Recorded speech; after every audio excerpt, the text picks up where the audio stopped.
So where are you from? England. Cornwall in England. Are you a student of Casa de Camino? Am I? Are you a student of Casa de Camino? Yeah, I am. Yeah. I started this week on Monday. Group A? Group A. Group A, okay. Yeah. That's why I'm not very good at Portuguese yet. Okay. So what did you expect before coming here? Say again? What did you expect before coming here? Before coming here today, Yeah, before coming to the orphanage.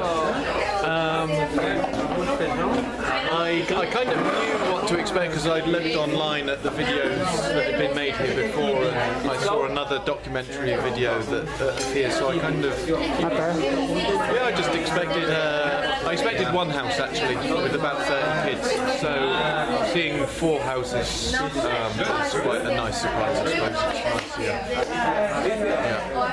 And actually another thing that's taken me by surprise is the amount of space of the rooms here, and the houses are quite big and spacious. So that's pretty cool.